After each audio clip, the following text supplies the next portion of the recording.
The crickets had gone quiet. That was the first thing Caleb Durst noticed when he sat down at the kitchen table that night. The silence where there used to be sound. Even the insects had given up on this patch of East Tennessee earth. 3 weeks without rain had pulled something vital out of the air, left behind only heat and the faint, sour smell of dust settling on everything it could reach. The kerosene lamp on the table threw a low orange light across the room. Shadows moved along the walls like slow water. Caleb sat with his elbows on the table and his hands folded under his chin, watching the baby. Her name was Rosie. 8 months old. Dark hair already curling at the edges like her mama's used to. She lay in the old wooden crib he'd pulled into the kitchen because the bedroom had no window and he didn't like the idea of her breathing that still air. She was awake. Not crying yet, but that moment was coming. He could tell by the way her small hands opened and closed against the quilt, the way her lips worked silently, her eyes searching the ceiling with the confused patience of someone who doesn't yet know how to demand what they need. She was hungry. He knew it the same way he knew the sky before a storm, the same way a man learns to read the land he was born on. Except the land had stopped speaking to him lately, and his daughter's hunger was the only thing still telling the truth. Caleb pushed back from the table and went to the counter. He opened the cabinet above the sink. He already knew what was in it. He had checked twice before sitting down, the way a person checks something they hope has changed on its own. 2 cans of evaporated milk. Half a jar of applesauce. A sleeve of crackers that had gone soft from the humidity. He reached for the milk. His hands were rough from years of working fields that belonged to other men. Knuckles swollen at the joints. A scar along the right thumb from a baling wire incident when he was 19 that he'd never had properly looked at. These hands had done everything asked of them. They had planted and harvested and repaired and built and held a woman through 4 seasons of hard living. And now they shook slightly, just slightly, as he twisted open the can. He mixed the milk with a little well water, warmed it on the propane burner, and filled the bottle with the careful precision of someone who understood that this was the last of something. Rosie took the bottle with both hands and drank without blinking. Caleb watched her. The lamp flickered once. Outside, the hot July wind moved through the dry brush along the fence line, lifting dust in small ghosts that rose and disappeared in the dark. He had $17 left. Payday from the Alderman farm wasn't until Friday, and it was only Tuesday. The Alderman work had dried up too, 3 days a week instead of 5. Because the drought had cut the harvest short and Mr. Alderman couldn't justify the hours. Caleb hadn't argued. You didn't argue with the man whose land you depended on. Not out here. Not when there were no other options within 30 miles that didn't require a car he didn't have. Rosie finished the bottle. Her eyes were already heavy. He lifted her from the crib and held her against his chest, swaying slowly the way he'd learned in those first terrifying nights alone with her. She smelled like warm milk and something sweeter underneath, something that was just hers. He pressed his lips to the top of her head and stayed like that a long moment. "We're gonna be all right," he whispered. He wasn't sure he believed it. He laid her back down, tucked the quilt around her small body and returned to the table. He sat. He looked at his hands. The lamp threw its orange light and the night pressed against the windows and the silence continued, deep and absolute. The kind of silence that makes a man feel like the last person left in the world. And then, a knock at the door. Caleb didn't move at first. Not because he was afraid exactly. It was more that the knock didn't fit. Nothing about it made sense in the logic of his evening. Nobody came out this way after dark. The nearest neighbor was the Pickett place, a mile and a half down the dirt road, and old Earl Pickett hadn't spoken to Caleb since the thing with the fence line 2 summers ago. The road past the house didn't lead anywhere worth going after sundown. It just ran out eventually, the gravel thinning to dirt, the dirt thinning to nothing, swallowed up by the tree line at the base of the ridge. So Caleb sat for 3 full seconds listening. The knock came again. Measured. Patient. Not urgent, not aggressive, just steady. The kind of knock that said, "I know you're in there and I'm willing to wait." He stood slowly, the chair scraping against the linoleum floor. He glanced at Rosie. Still sleeping, her chest rising and falling in the easy rhythm of the newly fed. He crossed the kitchen and moved through the short hallway to the front door, his boots quiet on the wood. He didn't have a porch light. The bulb had burned out in March and he hadn't replaced it because every dollar had a destination. So he pulled back the thin curtain on the door side window and looked out into the dark. A woman stood on the front steps. She was older, maybe 60, maybe more. Hard to tell in the dark. She wore a plain house dress, pale blue or green, difficult to say in the absence of good light. Her gray hair was pulled back tight. She held something in both hands, something covered with a cloth, and she stood with the particular stillness of a person who has learned through long experience not to appear threatening on a stranger's porch at night. Caleb opened the door. The hot air moved in around her, carrying the smell of dry grass and something else. Something warm and savory that hit him low in the stomach before his mind even registered what it was. "Evening," the woman said. Her voice was unhurried. A Tennessee voice, the vowels long and comfortable. "You're the Durst boy, Caleb." It wasn't a question. "Yes, ma'am," he said. He didn't recognize her. He studied her face in the lamplight leaking through the doorway. The deep lines around her mouth, the steady gray eyes, the way she held whatever was under that cloth like it was something worth protecting. "I'm Norma Bledsoe," she said. "I live up past the old mill. You wouldn't know me, I keep to myself mostly. But I knew your daddy some years back. And I knew your wife a little. Before." The word before landed the way it always did. Like a stone dropped into still water. Caleb felt the ripple of it move through him. "What can I do for you, Mrs. Bledsoe?" he said. She held out the cloth-covered thing. "I brought supper," she said simply. "And some other things. I heard you were having a time of it." Caleb looked at what she was offering. He looked at her face.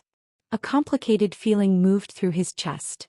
Something between gratitude and the particular pride of a man who has been taught since boyhood that needing help is something close to shame. "I appreciate the thought," he started. "It's a pot of vegetable stew," she said as if he hadn't spoken. "And there's a loaf of cornbread wrapped underneath it. And in my truck," she tilted her head toward the dark shape parked at the end of the gravel path, "there are a few other things. Nothing fancy. Just things I had." He stood in the doorway holding the edge of the door. She didn't push. She didn't soften her expression into something pitying. She just stood there holding the pot, waiting with that same patient stillness. And from somewhere behind him in the kitchen, Rosie made a small sound in her sleep. Not a cry, just the soft murmur of a baby dreaming. And something in Caleb Durst came loose at the seams. He stepped back from the door. "Come in," he said quietly. Norma Bledsoe walked into the house the way people from the country walk into each other's homes. Without ceremony, without examination, without the particular brand of judgment that city folks sometimes carry in their eyes when they see how others live. She looked at the kitchen the way you look at something familiar, something that tells you a true story without needing to explain itself. She set the pot on the stove. She unwrapped the cloth and folded it neatly and set it on the counter. The cornbread was wrapped separately in wax paper, still warm from her oven. The smell of the stew filled the kitchen immediately.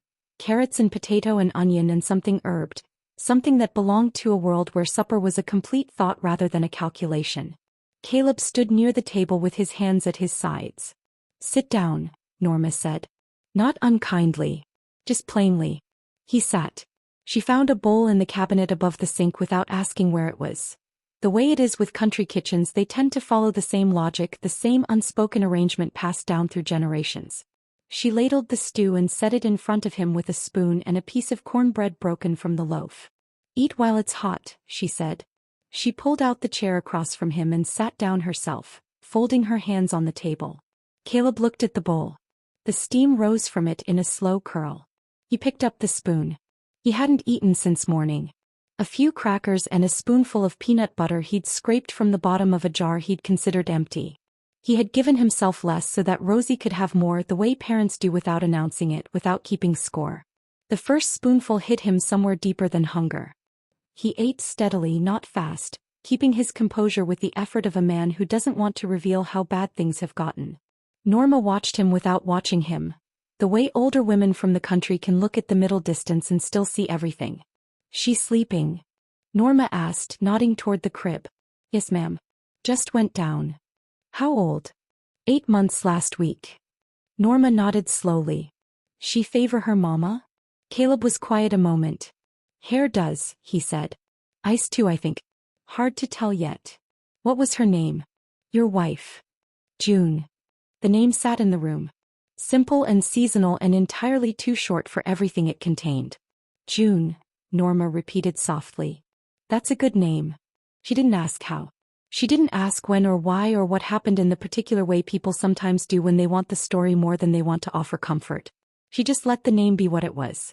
Caleb finished the stew. He sopped the last of it with the cornbread and ate that too.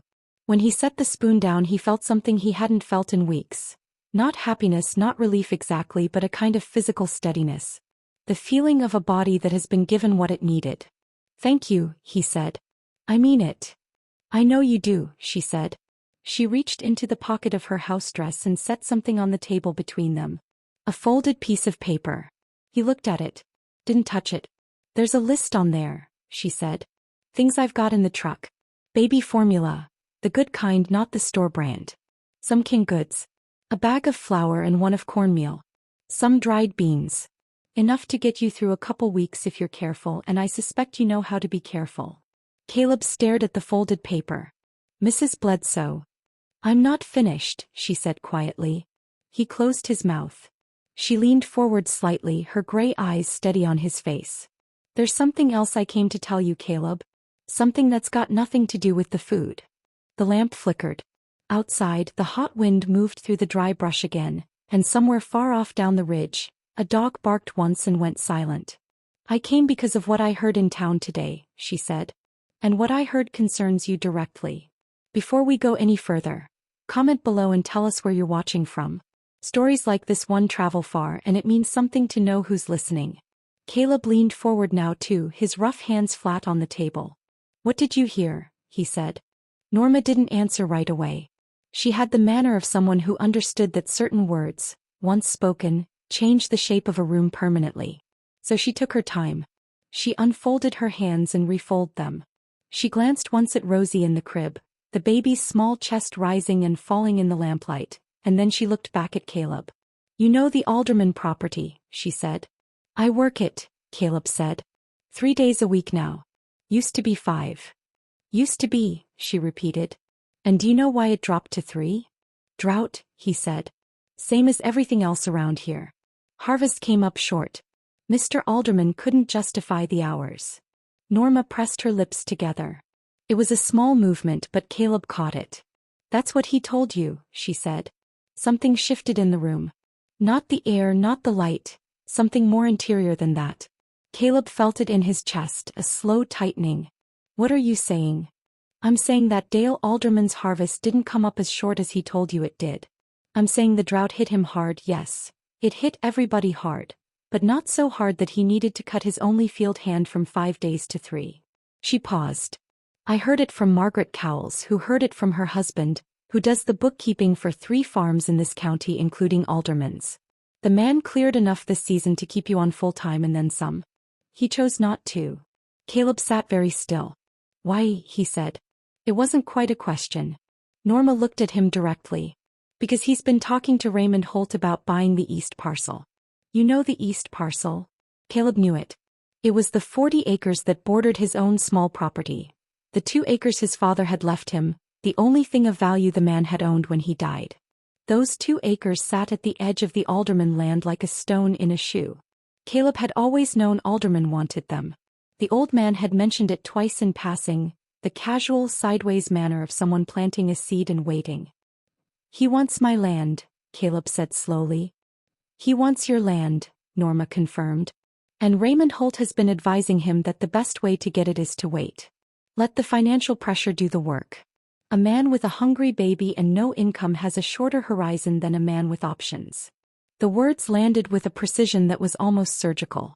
Caleb pushed back from the table. He stood up and walked to the window above the sink and looked out at the dark. The truck was still out there, Norma's old Ford sitting at the end of the gravel path. Beyond it, the fence line. Beyond that, the east parcel, invisible in the darkness but present the way things you've known your whole life are always present. His father had broken that ground. Not Alderman. Not Holt. His father, with hands that looked almost identical to Caleb's own, had cleared brush and pulled rock and laid fence on that 2 acres when Caleb was small enough to ride on his shoulders. "He thinks I'll sell," Caleb said. "He thinks you'll have to," Norma said. There was a difference. They both understood the difference. Caleb turned from the window. His jaw was set in a way that hadn't been there 5 minutes ago. Something hardened and decided moving behind his eyes. "What did you come here to tell me to do?" he asked. Norma shook her head slowly. "Nothing," she said. "I didn't come here to tell you what to do. I came here to make sure you knew the truth before somebody else decided you didn't need to." She stood from the table, smoothing the front of her house dress. "The food in the truck is yours regardless. No strings. No debt." She picked up the folded cloth from the counter. "But there's one more thing." She reached into her other pocket. What she placed on the table this time wasn't paper. It was a business card. Plain white. Simple black lettering. Caleb crossed the kitchen and picked it up and tilted it toward the lamp. He read the name on it twice. When he looked up, his expression had changed in a way he couldn't fully control. "Where did you get this?" he said. Norma picked up her folded cloth and held it against her middle with both hands. "That card belonged to a woman who came through here about 6 weeks ago," she said. "She was doing some kind of survey work. Agricultural something or other," she said. "Came to my place first because mine's the first house past the mill road. We talked for a while on the porch. She had coffee. We got to talking the way women do, and she asked me if I knew anyone in this county who was sitting on undeveloped land with agricultural potential that wasn't being properly utilized." Caleb looked at the card again. "Ellen Marsh. Rural Land Development Initiative. University of Tennessee Agricultural Extension." "I told her about your 2 acres, Norma said. "I hope that doesn't sit wrong with you. I told her about the soil quality on that parcel. Your daddy always kept it good, never overplanted it, rotated it right. I told her it hadn't been worked in 2 seasons but that the ground was still sound." He was interested. "She wrote that card out right there on my porch railing and asked me to pass it along if I ever got the occasion." Caleb set the card down on the table carefully, the way you set down something you're not yet sure how to hold. "What does the Rural Land Development Initiative do exactly?" he said. "From what she explained to me, and I'm no expert so take my understanding for what it's worth, they work with small landowners. People who've got good ground but not the capital or the equipment to work it themselves. They connect them with resources, grants sometimes, cooperative arrangements with university programs, shared equipment programs." She paused. She mentioned something about a pilot program for single-parent farm households. Said the funding had just come through for this region. The kitchen was very quiet. Rosie shifted in her crib, made a small sound, settled again. Caleb picked the card back up. He turned it over. On the back, in neat handwriting, was a phone number different from the printed one on the front, and beneath it 2 words. "Call me." He looked at those 2 words for a long moment. There are moments in a life, not many but a few, when something small and rectangular and apparently insignificant sits in your hand and you understand on a level below language that you are standing at a threshold. That whatever you do next will matter in ways you can't fully calculate yet. Caleb Durst had not had many such moments. He was 26 years old. He had grown up poor and stayed poor with the patient familiarity of someone who has never known the territory to be otherwise. He had loved a woman and lost her in the most permanent way available and been left holding an 8-month-old girl who deserved more than $17 and 2 cans of evaporated milk. He set the card face up on the table. "It's late to be calling anyone," he said. "It is," Norma agreed. "Morning's better for most things." She moved toward the hallway. Caleb followed her to the front door. She stepped out onto the porch and the hot night air received her. "Mrs. Bledsoe," he said. She turned. "Why did you come tonight specifically? You've had that card for 6 weeks." She considered the question with the seriousness it deserved. "Because I was in town today," she said. "And I heard what Alderman's been planning. And I thought to myself, that boy doesn't know.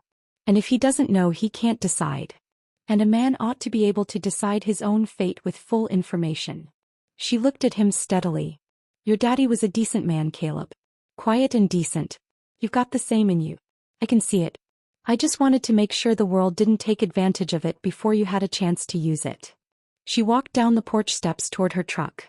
"The food's in the bed," she said over her shoulder. "There's a box and 2 paper bags. Leave the box on your porch when you're done with it and I'll collect it sometime. He watched her drive away. The red taillights moved down the dirt road, raising a thin trail of pale dust that hung in the hot air long after the truck had disappeared around the bend. He stood on the porch alone. Above him, the sky was enormous and salted with stars. The kind of sky you only get far from town, far from anything electric, where the darkness is complete enough to let the light through. He stood there a long time.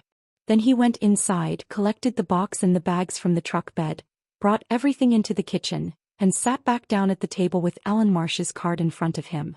He didn't sleep much that night. If you enjoy stories like this one about real country life and the people who live it, subscribe to the channel and turn on notifications. There's more where this came from. By the time the first gray light came through the kitchen window, Caleb had made two decisions. The first one was simple. The second one was going to change everything, but not in the way he expected. Morning in East Tennessee comes slow in July. It doesn't arrive so much as it seeps. A gradual lightening at the edge of the ridge, the sky going from black to deep blue to a pale gray-orange that sits on the horizon like something considering its options. The birds come before the light does. First one, then three, then a dozen, filling the brush line with sound that feels almost aggressive after the long silence of the night. Caleb had been awake to see all of it. He'd sat at the kitchen table through the dark hours with a cup of instant coffee gone cold beside him and Ellen Marsh's card propped against the sugar jar where he could see it. He'd watched Rosie sleep. He'd listened to the night sounds return around 2 a.m, the crickets coming back tentatively as if testing whether the silence had passed, and he'd thought about his father. Thomas Durst had not been a man of many words. That was the most accurate thing you could say about him. He'd operated on a kind of moral economy, spending language the way he spent money, carefully and only when necessary. He'd worked other men's land his whole life and never complained about it directly, but Caleb understood now, in the way you only understand your parents after they're gone, that it had carved something out of him. That quiet dignity cost something. That a man who swallows his circumstances year after year eventually swallows a part of himself along with them. Thomas had left Caleb the 2 acres not with a speech or a letter. Just a deed, filed proper, discovered in a coffee can in the barn 3 days after the funeral. No note. No explanation needed. The land said everything Thomas hadn't been able to say out loud. This is yours. Don't let it go. Caleb picked up the card when the light was good enough to read by without the lamp.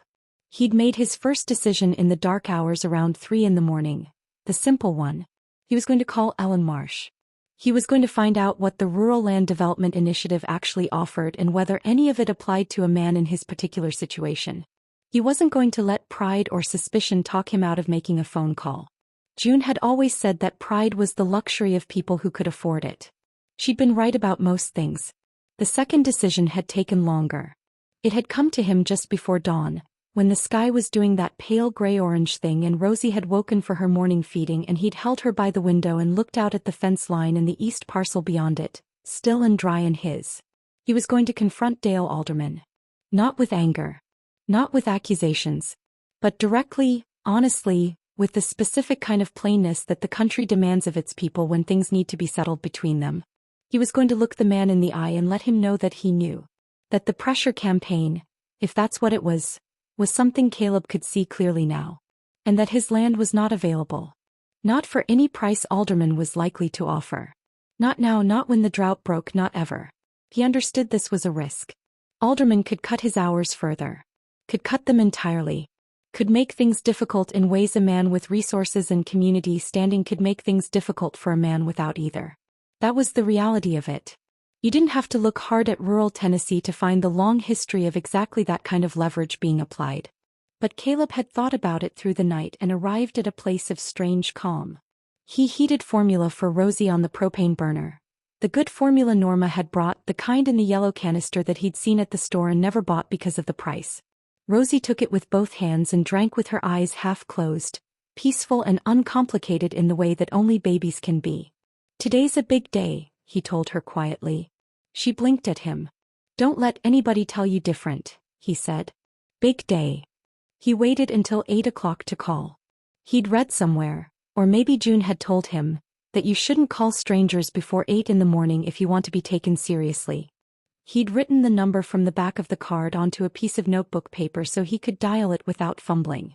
He stood at the kitchen counter with the cordless phone, the only phone in the house, a thing held together partially by habit and partially by a rubber band around the battery compartment. He dialed. It rang 4 times. He was preparing himself for voicemail when the line clicked open. "This is Ellen Marsh," said a voice. Clear and professional, but with a warmth underneath it, a Tennessee flatness to certain vowels that told him she wasn't from far away. "Ms. Marsh," Caleb said. "My name is Caleb Durst. I live out past the old mill on Route 9 in Harlan County. A woman named Norma Bledsoe gave me your card." A brief pause. "Caleb Durst," Ellen Marsh said slowly. And then in a tone he hadn't expected at all. "I was hoping you'd call."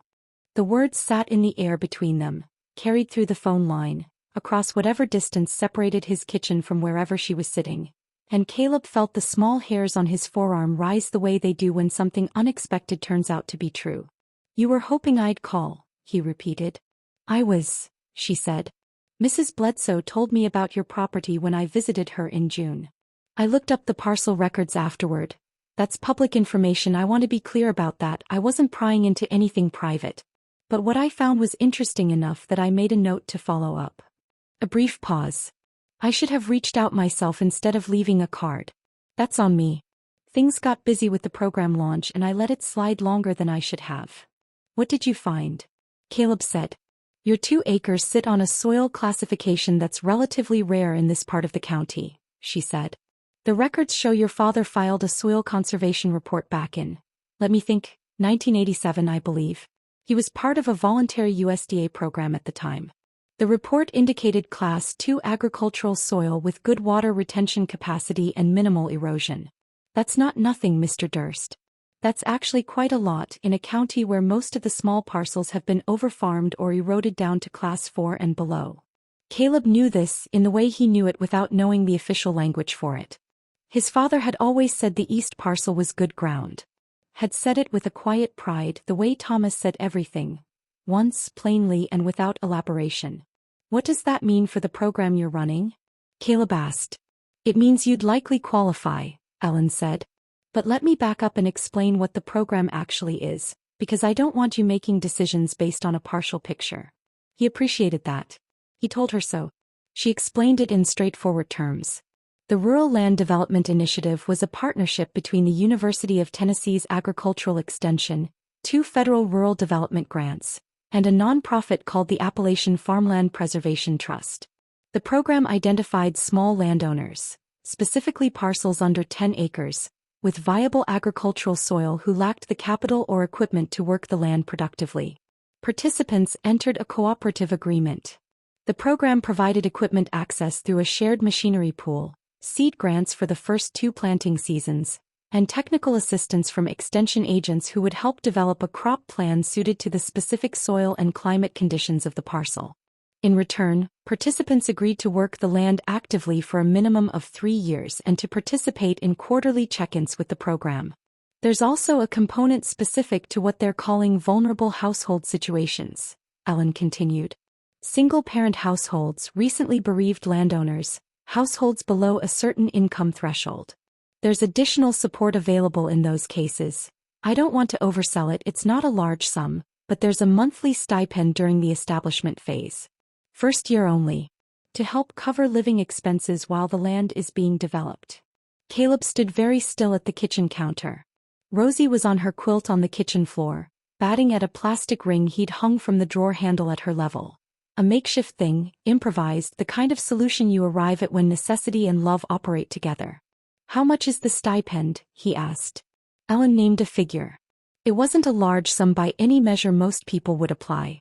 But to Caleb Durst, standing in his kitchen on a dry July morning with $17 in his wallet and a daughter who deserved better than what he'd been able to provide, it was the difference between drowning slowly and having something solid beneath his feet. He was quiet long enough that Ellen said, "Mr. Durst? You still there?" "I'm here," he said. "I'm sorry. Yes. I'm here. Take your time." He looked out the window at the east parcel. Dry and still and waiting. His father's ground. "What do I need to do to apply?" he said. "I'd need to come out and do a site assessment," Ellen said. "Walk the parcel, take some soil samples, confirm what the records show. After that, if everything checks out, the application itself is straightforward. 2 weeks to process, maybe 3. She paused. I could come Thursday if that works.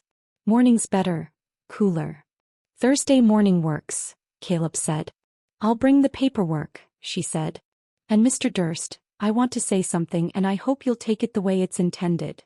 Go ahead, he said. The people this program was designed for, the people the grant writers had in mind when they put this together, they look a lot like your situation. There's no shame in using what's been built for you. That's not charity. That's infrastructure. Caleb pressed his lips together.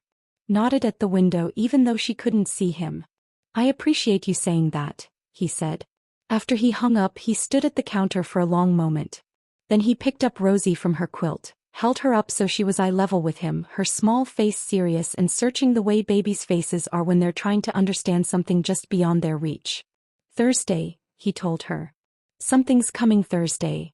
But first there was Tuesday to get through. And Tuesday meant Alderman. The Alderman farm sat 3 miles east on a road that had been gravel once and was now mostly in tension. Caleb knew every rut and dip of it the way you know a path you've walked in the dark. By feel, by memory, by the specific way your body adjusts without being told to. He left Rosie with Mrs. Pickett. That required its own kind of courage. Earl Pickett's wife, Donna, had made overtures after June died, had brought a casserole, had offered to help with the baby, had stood on Caleb's porch with the particular expression of a woman who understands loss and doesn't flinch from it. Caleb had thanked her and kept his distance, not out of dislike but out of the same stubborn self-sufficiency that had kept him from asking for help in any form since the funeral. He'd called her this morning from the same phone, with the same rubber band around the battery compartment, and explained only that he had business to attend to and needed someone to sit with the baby for a few hours. Donna Pickett had said, "Bring her on over, honey. We'll be just fine. No questions. No conditions. The country way."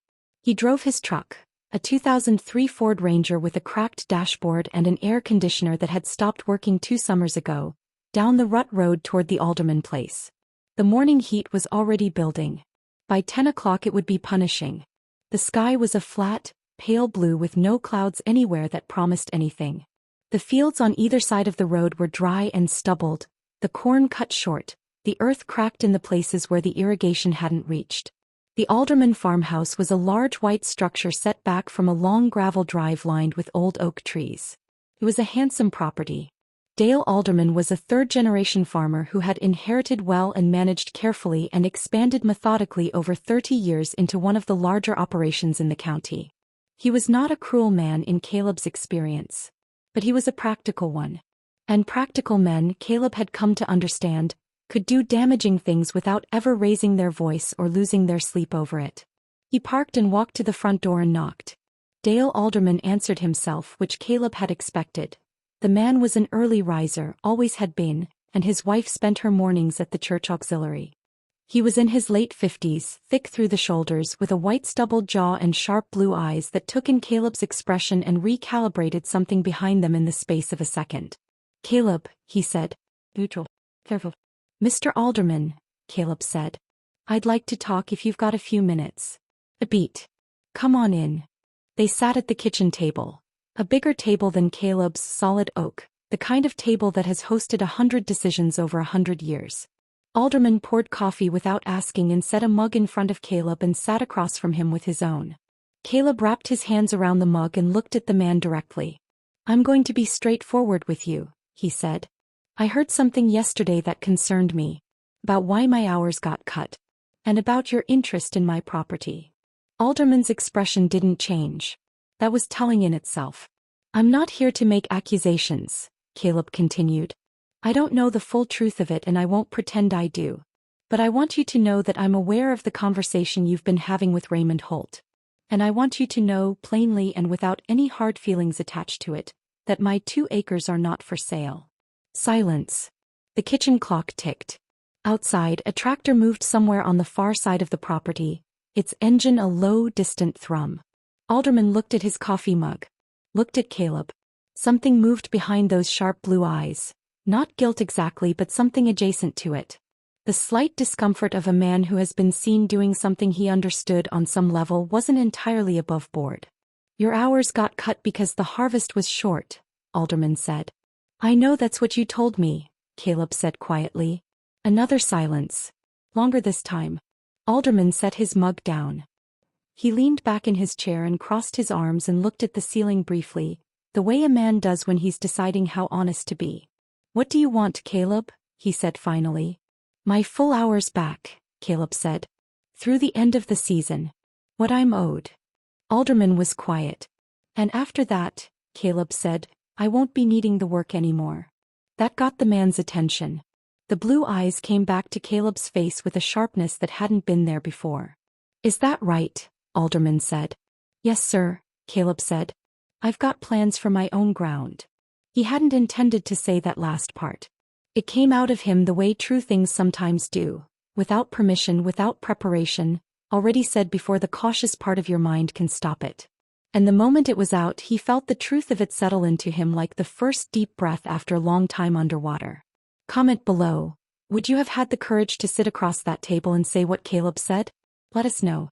Alderman studied him for a long moment.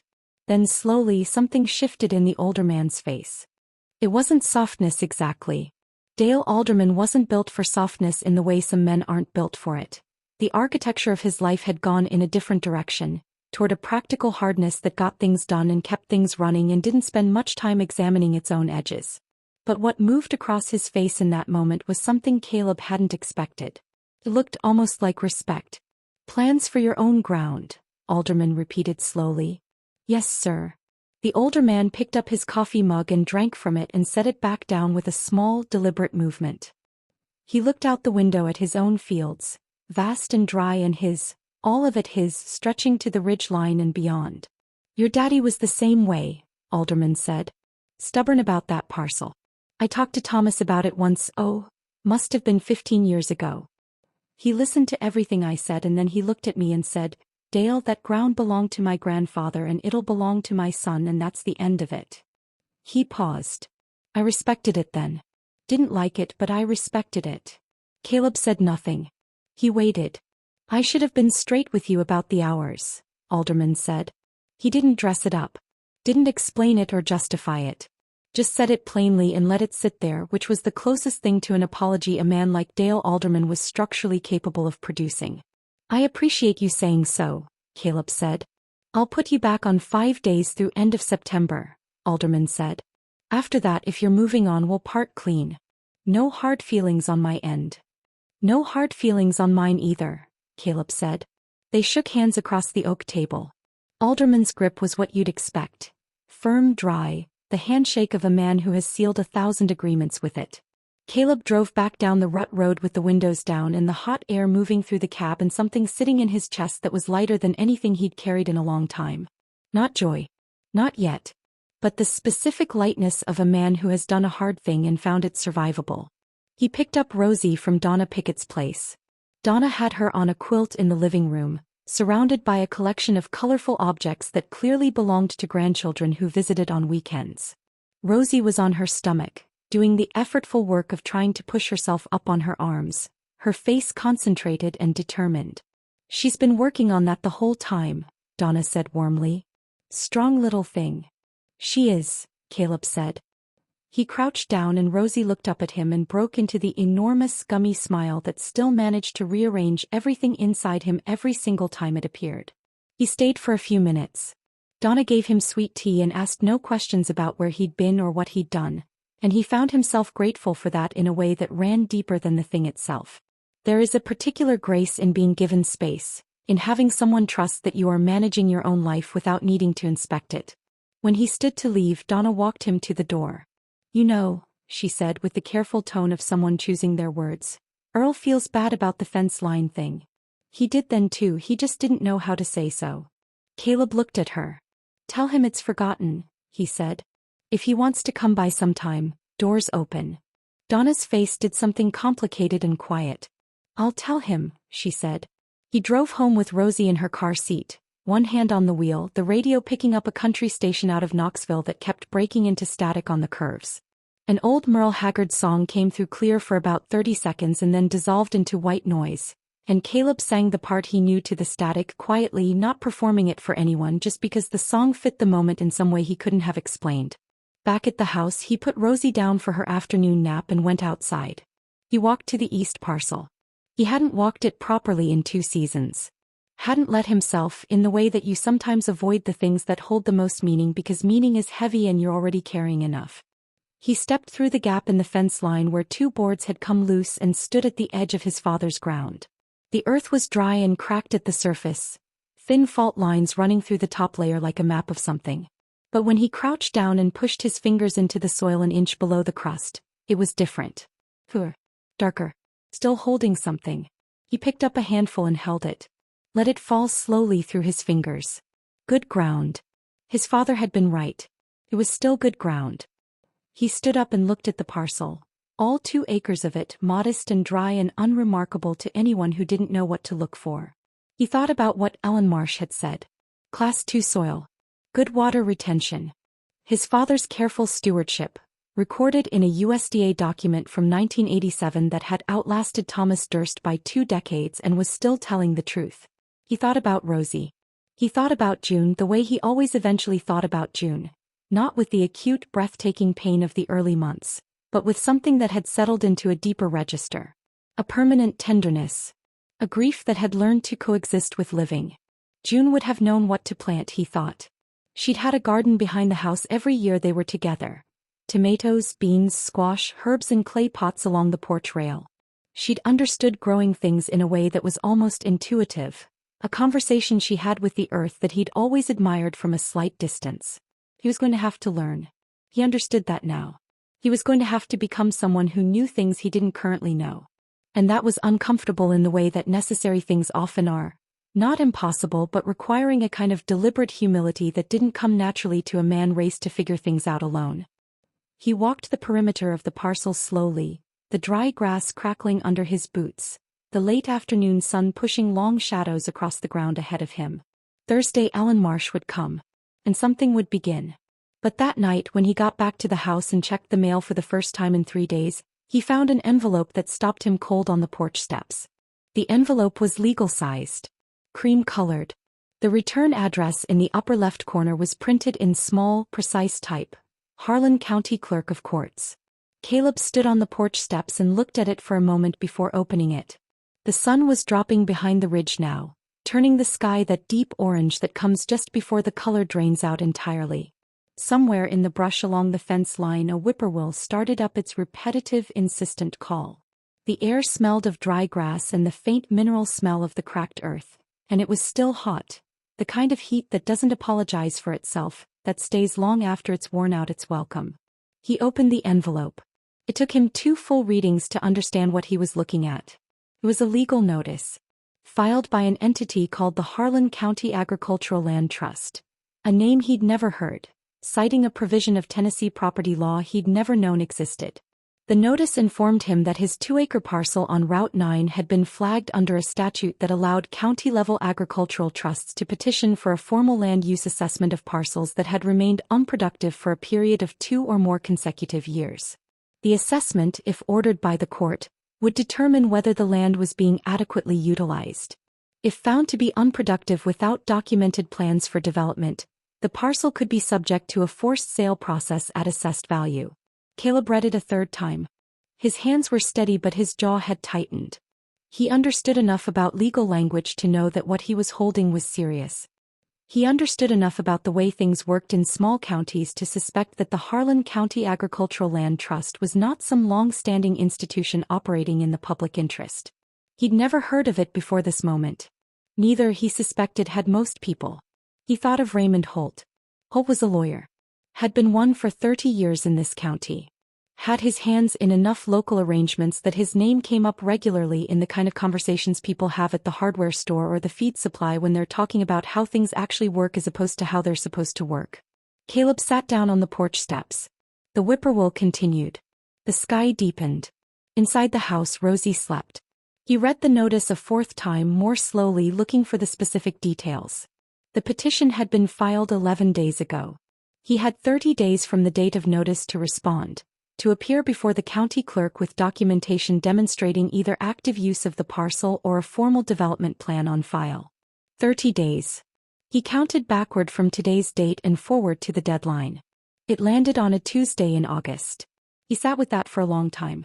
There was a version of this moment, he could feel it, could trace its outline clearly, where he crumpled the notice and threw it into the yard and went inside and didn't sleep and let the panic do what panic does to a man alone with a baby and no resources and no knowledge of how to fight something like this. He could feel that version pulling at him the way a current pulls at something that isn't anchored. But underneath the fear was something else. Something that had been building since Norma Bledsoe knocked on his door the night before. Since he'd sat across from Dale Alderman that morning and said what needed saying. Since he'd stood in his father's ground with good soil falling through his fingers and understood, truly understood, what he was standing on. He was not going to lose this land. He said it out loud quietly to no one. To the whippoorwill and the orange sky and the dry brush and the 2 acres of his father's ground out beyond the fence line. I am not going to lose this land. He went inside. He put the notice on the kitchen table next to Ellen Marsh's card. He looked at both of them together, the threat and the possibility sitting side by side in the lamplight. Then he picked up the phone. He knew it was evening. He knew it was past the hour for business calls. But Ellen Marsh had said call me in her own handwriting on the back of her card, and he believed she'd meant it. And right now he needed to talk to someone who understood both soil classifications and legal frameworks and the particular way that small county power structures could be used against people who didn't know how to push back. The phone rang twice. Caleb Durst, Ellen Marsh said with a tone that suggested she'd been expecting this call for reasons he didn't yet understand. I was just about to reach out to you. He stopped. You were? Yes, she said. Because I got a call this afternoon from a colleague at the extension office. About a land trust petition filed in Harlan County. Against a 2-acre parcel on Route 9. The silence that followed was the kind that changes things. Leave a like to help this story reach more people who need to hear it. You already know about it, Caleb said. I do, Ellen said. And Caleb, I need you to listen carefully to what I'm about to tell you. He sat down at the table. The lamp was on. Rosie was sleeping. The legal notice and the business card lay side by side in the yellow light, and Caleb Durst pressed the phone against his ear and listened with the particular quality of attention that comes when you understand that the next few minutes matter. The Harlan County Agricultural Land Trust was incorporated 8 months ago, Ellen said. It has 3 board members of record. I'm not going to say their names over the phone, but I will tell you that one of them is an attorney with a long history of facilitating land transactions in this county. And that another is a man whose name you'll recognize. Caleb closed his eyes briefly. Alderman, he said. I didn't say that. You didn't have to. He heard her exhale. What I can tell you directly is this. The statute they're citing is real. It exists. But it was written for a very specific purpose that has nothing to do with what's being done with it here. It was designed to address genuinely abandoned land. Parcels with no living heir, no active ownership, no engagement with the property for extended periods. It was never intended as a mechanism for forcing productive landowners into sales. But it can be used that way, Caleb said. It can be attempted, Ellen said carefully. Whether it succeeds depends on what you put in front of the court. And what do I need to put in front of the court? Documentation, she said. Evidence of active ownership and a credible, formal development plan. Something that demonstrates the land is not abandoned, that it has a future, not just a past. Another pause. Caleb, if you complete your application to the Rural Land Development Initiative and we process it through, that application itself constitutes a formal development plan on file with a state university agricultural program. It carries institutional weight. It would be very difficult for a county court to look at an active RLDI application and rule that the land has no productive future. Caleb let that settle. How fast can the application be processed? He said. Normally 2 to 3 weeks, Ellen said. But there's an expedited pathway for situations involving legal pressure on ownership. I've used it twice before in other counties. If you can get me the basic documentation by Thursday when I come out, proof of ownership, the deed, your father's soil conservation record if you have it, I can file for expedited review the same day. I have the deed, Caleb said. The soil record, I don't know if I have it here. My father kept papers in a coffee can in the barn. Do you still have the can? I think so. Find it, she said. Any documentation from that 1987 USDA program would be significant. Even partial records. He nodded. I'll find it. There's one more thing, Ellen said. Her tone shifted slightly, not darker exactly but more deliberate. I want to be honest with you about something because I think you're a man who does better with the full picture. Go ahead. Even with an expedited application, even with the documentation, this process is going to take some navigation. The county clerk's office isn't always neutral in matters where influential local parties have expressed an interest. That's not an accusation of anyone specifically, it's just the reality of how small county administration sometimes functions. She paused. I have a colleague. Her name is Patricia Owens. She's an attorney out of Knoxville who specializes specifically in rural property rights and has handled cases involving exactly this kind of statute misapplication before. I'd like to put you two in contact. I can't afford an attorney, Caleb said, flatly. Without self-pity. Just a fact. Patricia works with a legal aid organization that covers qualifying rural households, Ellen said. Based on what I know of your situation, you would qualify. There would be no cost to you. He was quiet for a moment. You've been thinking about this since your colleague called you this afternoon, he said. Yes, she said simply. Why, he said. Not suspiciously, genuinely. The question of why a person he'd spoken to for the first time that morning was working on his behalf with this degree of investment was one that deserved asking. Ellen Marsh was quiet for a moment. Because this is the third time in 2 years I've seen this specific playbook used against a small landowner in rural Tennessee, she said. An artificial land trust. A legal provision twisted out of its intended purpose. A vulnerable household used as a pressure point. Her voice was measured, but there was something underneath the measurement.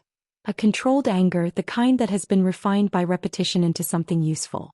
The first time I saw it, I didn't know what I was looking at until it was too late.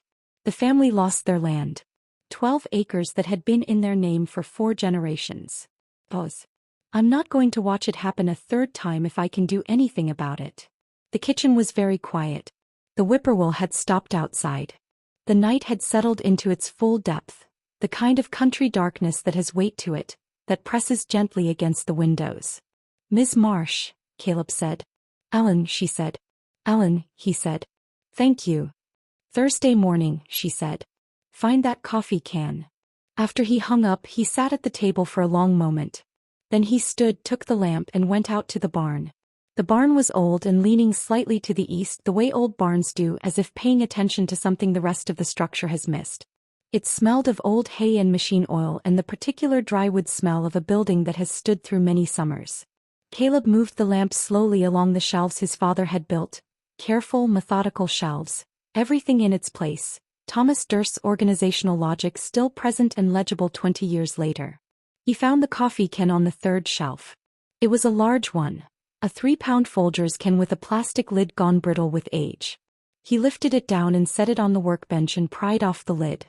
Inside, folded carefully, were the papers his father had left him. The deed was on top. Below it, a birth certificate. Below that, several envelopes, a photograph, and at the very bottom of the can, a folded document printed on paper that had gone yellow at the edges. He unfolded it under the lamplight. United States Department of Agriculture. Soil Conservation Service. Voluntary Participation Record. Parcel Assessment and Classification Report. Durst, Thomas E. Route 9, Harlan County, Tennessee. Classification. Class 2 Agricultural Soil. Dated September 14, 1987. Caleb stared at it. His father had kept this. Had folded it carefully and placed it at the bottom of the can beneath everything else. Beneath the deed, beneath the birth certificate, beneath the photograph. As if he'd understood in that quiet, wordless way of his, that it might be needed someday. That the ground's quality, documented and official, might one day be the thing that saved it. Caleb pressed the document flat on the workbench and smoothed the creases with his palm. Then he looked at the photograph. It was a small photograph. The square kind with the white border that cameras made in the 70s and early 80s. Slightly faded now, the colors shifted toward yellow and rust the way old photographs do when time has been working on them quietly for decades. It showed a man standing at the edge of a field. He was young in the photograph. Younger than Caleb was now, which was a strange thing to reckon with. Thomas Durst at maybe 22 or 23, lean and straight, wearing work clothes and boots with mud on them. His hands were at his sides. He wasn't smiling exactly, but there was something in his expression that Caleb recognized. A quality of being exactly where you are supposed to be. Of standing on ground that belongs to you and knowing it. Behind him, the fields stretched out flat and open. The east parcel. Caleb could tell by the shape of the ridge line visible in the background, the particular way the tree line cut against the sky on the left edge of the frame. It was the same view he'd stood in front of that afternoon, except in the photograph the ground was turned and dark with recent plowing, not cracked and dry as it was now. Someone had taken this photograph. His mother probably. She had died when Caleb was 4. A fact he carried the way you carry something you were given before you were old enough to choose whether to accept it. He had almost no memory of her. But she had been here. She had stood somewhere behind the camera and pointed it at this young man on this piece of ground and pressed the button, and whatever she had seen when she looked through the viewfinder had been worth preserving. Caleb turned the photograph over. On the back, in handwriting he recognized as his father's, small, careful, slightly cramped, were 4 words. "This is ours, boys." He stood at the workbench in the old leaning barn and held that photograph and did not try to stop whatever moved through him. He wasn't ashamed of it. He'd learned that much in the year since June died, that grief and love and gratitude are not things that need to be managed or concealed, that they move through you whether you cooperate with them or not, and that the ones who try hardest to stop them up tend to find the cost of that effort collected later with interest. So he let it move through him. Stood there in the lamplight with the smell of old hay and machine oil around him and the night pressing at the barn walls and the photograph in his hand, and let it be what it was. After a while he put the photograph carefully back in the can. He put the USDA document on top of it, smoothed flat and ready. He replaced the deed. He put the plastic lid back on and carried the can back to the house. He set it on the kitchen table next to the legal notice and Ellen Marsh's card. He looked at all 3 of them together for a moment. The threat, the lifeline, and the evidence. The past and the present and the possible future, arranged in a row on the same worn kitchen table where he'd eaten the stew Norma Bledsoe had brought him last night, where he'd sat through the dark hours thinking about his father, where Rosie had taken her first bottle of good formula this morning. This table had held a lot. He went to check on Rosie. She was sleeping deeply, one arm flung out to the side with the complete physical confidence of a baby who has never doubted that the ground beneath her is solid. He stood over her crib for a moment and listened to her breathe. "I found his papers," he said softly. Not to her exactly. To the room. To whatever presence lingers in the places where love has been concentrated over time. "I found the photograph." He went to bed. He slept better than he had in weeks. Not easily. Not without the occasional surface-breaking thought about attorneys and county clerks and land trusts and 30-day deadlines. But underneath all of that something had settled. Some interior arrangement had shifted into a configuration that allowed rest. Wednesday came and went with the particular texture of an in-between day. He worked the Alderman farm. Full day as agreed, no conversation beyond what the work required. Alderman was civil. Caleb was civil. The fields were dry and the work was hard and the sun was punishing, and by the time he drove home in the late afternoon his shirt was dark with sweat and his arms ached in the specific way that honest labor produces, which is different from any other kind of ache. He called Patricia Owens that evening. Ellen had sent the number in a text message. A medium Caleb wasn't entirely comfortable with, the small screen of his old phone requiring him to squint and navigate with one thumb. But the number was there and he dialed it. Patricia Owens had a voice that moved fast and precisely, a Knoxville voice with the edges still on it, the voice of a woman who had learned early that clarity was a form of respect. She asked him specific questions in a specific order and he answered them as accurately as he could, and she listened without interruption until he was finished. Then she said, "The statute they're using is Section 66-3-305 of the Tennessee Code. I've seen it misapplied 4 times in 6 years in rural counties across the state. We have good case law on our side. Boss. I'm going to file a formal objection to the petition on your behalf. That buys us time beyond the 30 days while the objection is considered. Combined with the RLDI application Ellen is processing, we build a picture of active, engaged ownership with institutional backing. That's a very different thing for a county court to look at than an apparently abandoned parcel. Do you think we can win?" Caleb asked. Patricia Owens was quiet for exactly 2 seconds. I think the people behind this petition did not expect you to have access to the resources you now have access to, she said. And I think that changes the calculation considerably. Another pause. But I want to be honest with you. This is a process. It won't resolve overnight.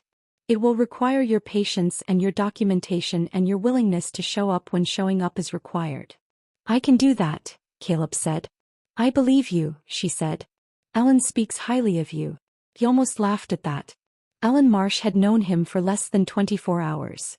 But then again, Norma Bledsoe had known him for less than a day when she'd driven out in the dark with a pot of stew and a business card and changed the direction of things.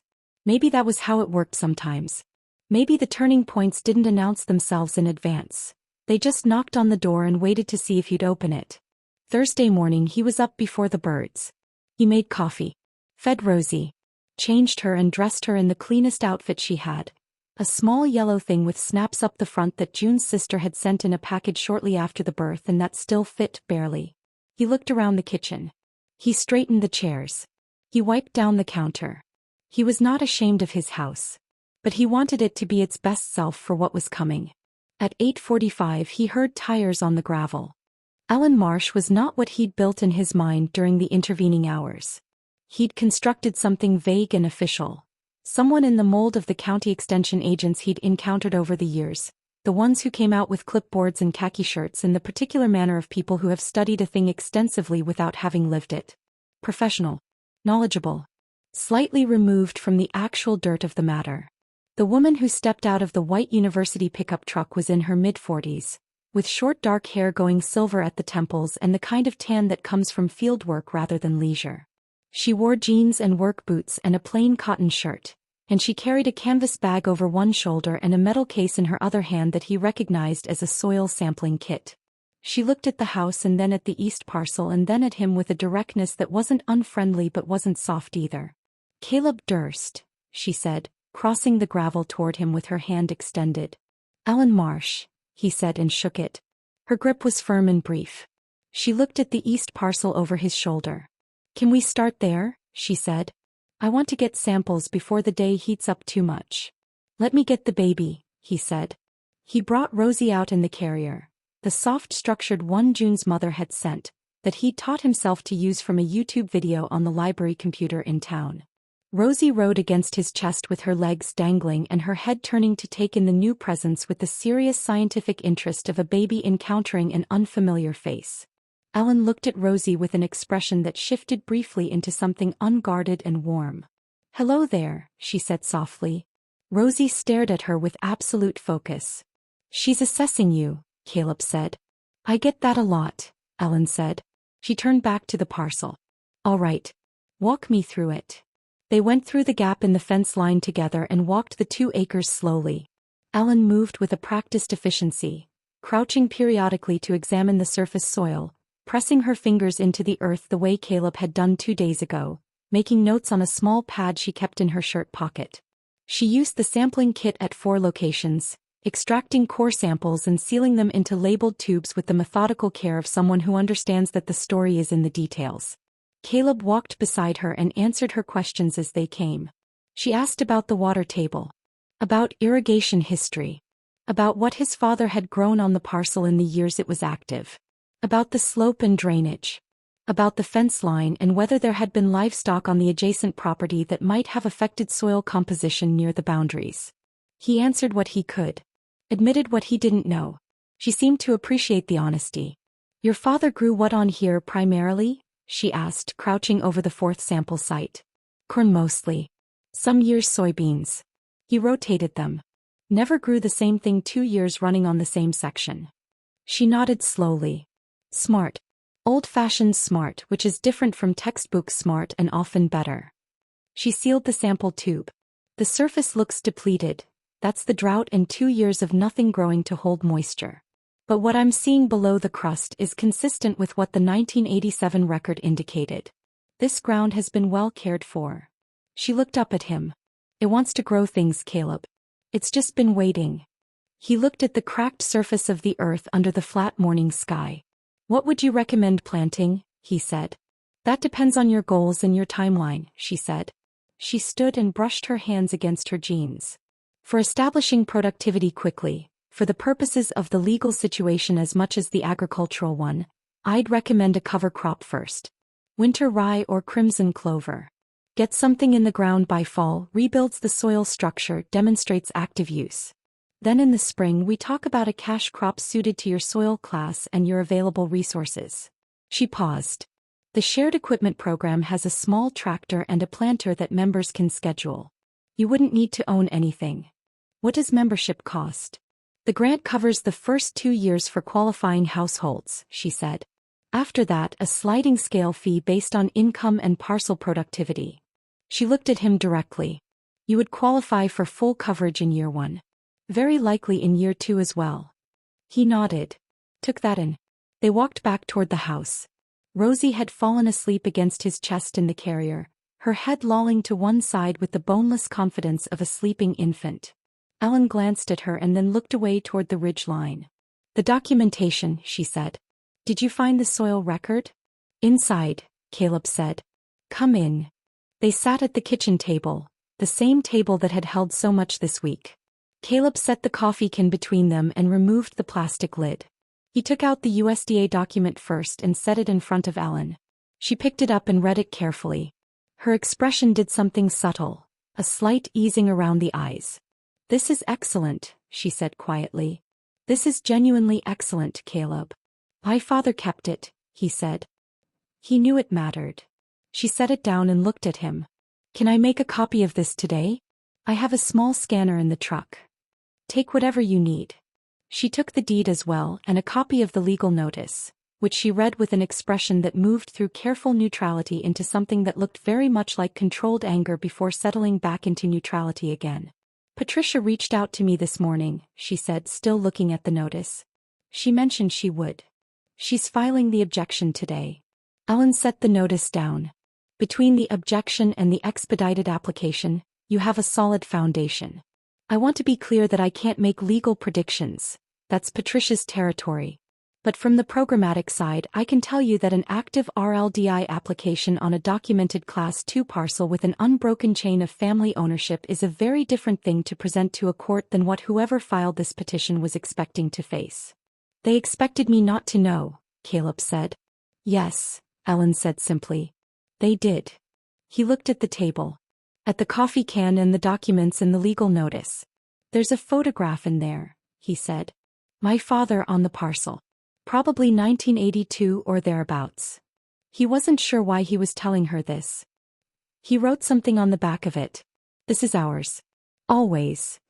Ellen looked at the can for a moment. Do you want that in the file? She said gently. As supporting documentation of long-standing family connection to the land? Caleb considered it. Can it be copied and returned? Immediately, she said. He reached into the can and took out the photograph and set it on the table between them. Ellen looked at it for a long moment. The young man in the work clothes standing at the edge of the turned field, the ridge line behind him, the particular quality of his stance. He looks like you, she said. People say that, Caleb said. She turned it over and read the 4 words on the back. Her expression did the thing again. The brief unguarding, the human moment underneath the professional surface. All right, she said softly. She stood and picked up the canvas bag. I'm going to get the scanner from the truck. And then I need to ask you some questions for the application itself. It'll take about 40 minutes. She paused at the kitchen doorway. Is there coffee? There is, he said. Good, she said. This is the kind of work that deserves coffee. He went out to the truck. Caleb stood at the counter and poured 2 mugs and looked out the window at the east parcel, dry and waiting and felt something he hadn't felt in a very long time. He felt like a man with a future. The application took 50 minutes, not 40. Ellen asked questions that went deeper than he'd expected, not just about the land and its history but about him. About his experience with agricultural work, the specific skills he'd developed over years of working other men's fields. About what he understood of crop rotation and soil management and irrigation. About his goals for the parcel, not just in the first season but over a 5-year horizon. He answered carefully and honestly, sometimes pausing to find the right words for things he knew in his hands but had never been required to articulate. Ellen listened without rushing him. She wrote everything down in a neat, compact hand and asked follow-up questions that made him think harder and answer more precisely than he would have on his own. At one point she asked him what he wanted for Rosie. The question landed differently than the agricultural ones. He looked at his daughter, awake now in her crib, working seriously on the plastic ring again. "I want her to know this land," he said. "Not as something we survived. As something we built on." He paused. "I want her to grow up knowing her grandfather's ground. Knowing what he put into it. Knowing that it held for her even when things were hard." Ellen wrote that down too. He wasn't sure why she wrote that one down. But she did, and he didn't ask. When the application was complete, she scanned everything with the small device she'd brought from the truck. The USDA record, the deed, the legal notice, the photograph, and she packaged the originals back in the coffee can with the same careful respect with which she'd handled them throughout. "I'll file for expedited review this afternoon," she said. "You should receive an acknowledgement within 48 hours. After that, processing typically takes 7 to 10 business days under expedited status." She picked up her canvas bag. "Patricia will handle the legal timeline in parallel. You may need to appear at the county clerk's office at some point. She'll give you notice well in advance." "I'll be there," Caleb said. "I know you will." She stood. "One more thing. The cover crop, winter rye, is your best option given the calendar. First week of September is ideal for this elevation. That's about 6 weeks out. I'll have an extension agent reach out to you in mid-August to walk through the planting specifics and schedule the equipment." She looked at him steadily. "Between now and then, the most important thing you can do is what you've already been doing. Hold on. Show up. Don't let them make you feel like this land isn't worth fighting for." "It is worth fighting for," Caleb said. "Yes," she said. "It is." She shook his hand again at the door. Before she got into the truck, she turned back once. "Caleb," she said, "how long has it been since someone came through for you?" The question surprised him. He thought about it honestly. "A while," he said. She nodded, as if that confirmed something she'd already suspected. "Well," she said, "it's happening now." She got in the truck and drove down the gravel path and turned onto the dirt road and disappeared in the same direction Norma Bledsoe's taillights had disappeared 3 nights ago. He stood on the porch for a long moment. Then he went inside and sat with Rosie on the kitchen floor. She was working on pushing herself up again, that determined, effortful practice of a body discovering what it can do. He sat cross-legged across from her and watched. Every time she managed to lift her chest off the quilt, she looked at him with an expression of pure astonished triumph, as if she herself could not entirely believe what she'd accomplished, and every time he responded with the same words. "There you go," he said.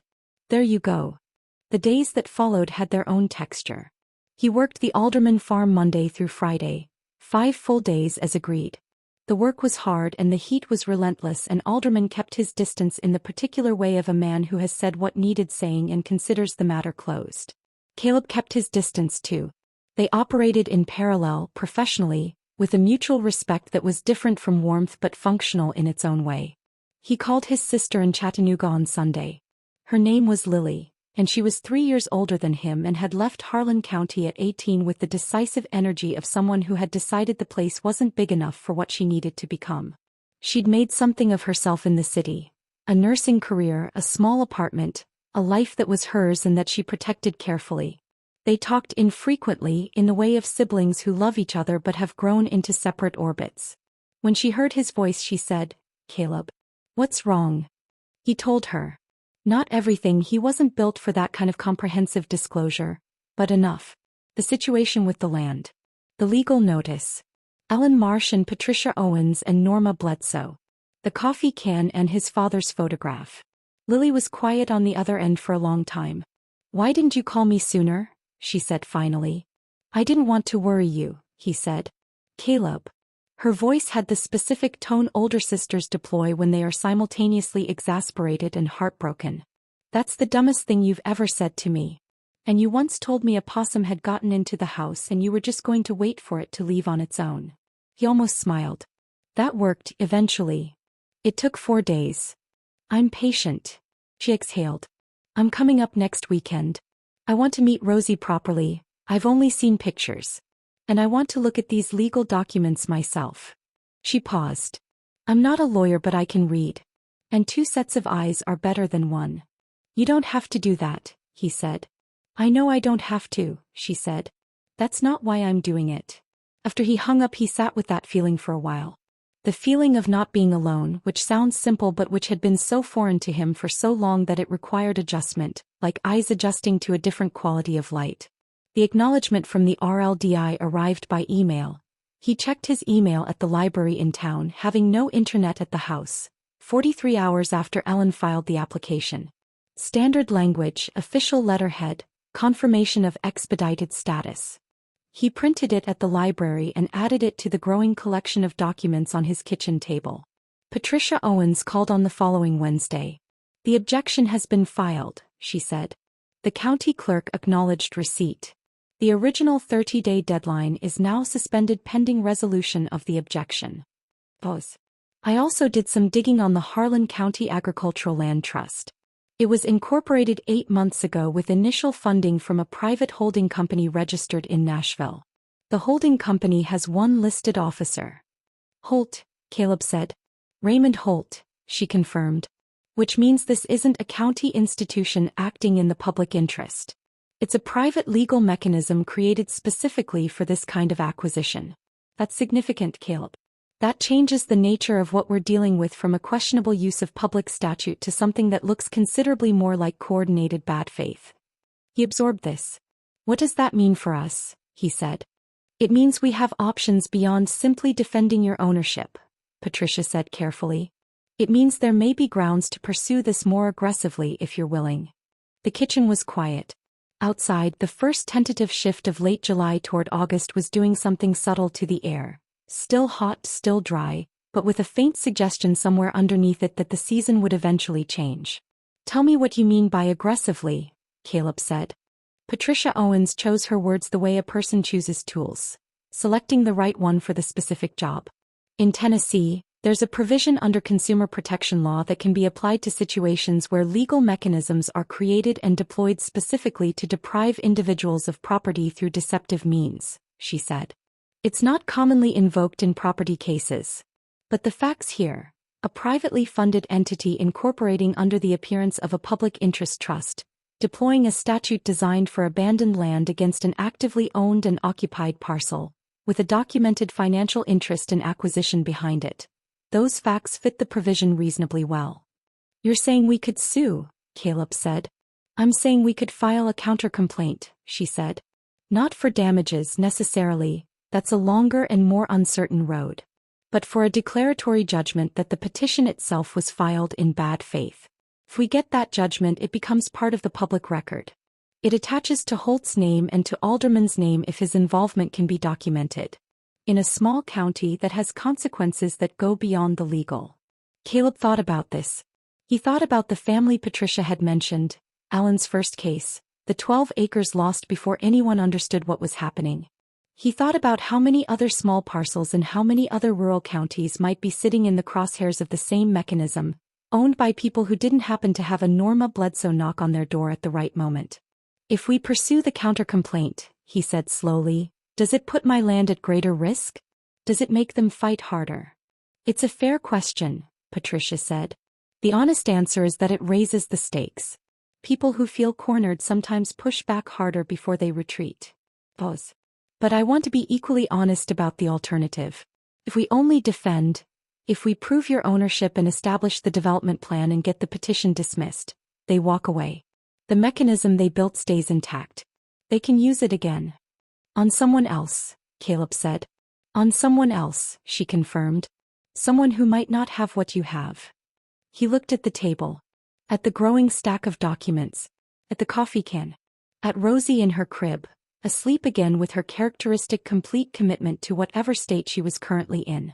Do the counter-complaint, he said. Patricia was quiet for a brief moment. Are you sure? I'm sure, he said. My father spent his life on land that people with more resources tried to make him feel didn't belong to him. I'm not going to protect what's mine and leave the door open for someone else to lose theirs. Another pause. When Patricia spoke again, there was something in her voice that wasn't quite professional neutrality. All right, she said. I'll begin drafting. I'll need you to provide a written account of the conversation with Norma Bledsoe, what she heard in town and from whom. And if Norma is willing to provide a statement herself, that would strengthen the record considerably. I'll ask her, Caleb said. He drove out to Norma Bledsoe's place the following morning. The house past the old mill road was a small, neat farmhouse painted a faded yellow that had once been brighter. The kind of yellow that sun and seasons work on slowly until it becomes something more honest and more beautiful than the original. A kitchen garden ran along the south side of the house, well tended despite the drought, with tomato plants staked carefully and squash vines running along the ground and the general air of a place maintained by someone who understands that tending to living things is not optional. Norma came to the door before he reached the porch. She had the quality of someone who watches the road, not anxiously, just attentively. The same gray eyes, the same stillness. I wondered when you'd come, she said. I should have come sooner, he said. To thank you properly. Come in, she said. I have coffee on. Her kitchen was similar to his in the fundamental architecture of country kitchens, the arrangement of things following the same old logic, but furnished with the accumulated presence of a long life lived in one place. Photographs on the windowsill. A collection of small ceramic animals on the shelf above the stove. A calendar from a local hardware store on the wall, the dates marked with a careful hand. He told her what had developed. The RLDI application, Patricia Owens, the counter-complaint. He told her what Patricia needed. A written account of what she'd heard in town that evening and if she was willing, a formal statement. Norma listened to all of it with her hands folded on the table. Who did she hear it from? Caleb asked. You said Margaret Cowles. Margaret Cowles, yes, Norma said. And Margaret isn't a gossip, I want to be clear about that. She's a careful woman.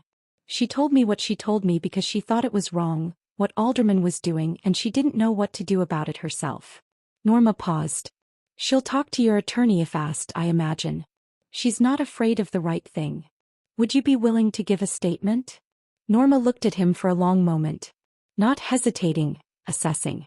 The look of a woman deciding not whether to act but how fully to commit. I'm 71 years old, she said.